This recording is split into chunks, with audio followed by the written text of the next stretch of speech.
तुमर चेहरा आज बहुत सुंदर अच्छी तुम आज अंटा होले सुंदर रीलटा बनईदेल मिलियंस लोक देखिए ही देखिए लोक तो चाहते से ना 30 सेकंड धैर्य रखी मो कथाटा शुणी दिया के तुम्हें आज मोटो ब्लॉगर है फुल टाइम सब एनर्जी सारी से लगिच मोबाइल रे दिन की राति गेम खेली कौच पैसा मिल तो ऑब्वियसली किंतु किंतु किंतु किंतु मोर प्रश्न है जिते बड़े तुम 40 वर्ष बयस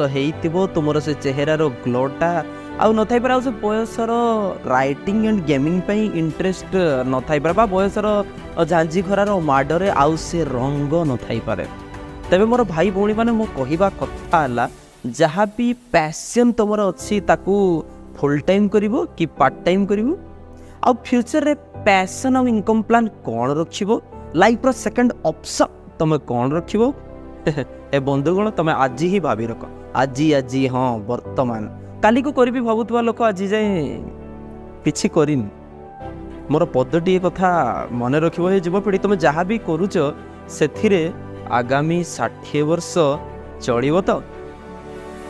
धन्यवाद जय जगन्नाथ वंदे उत्कल जननी।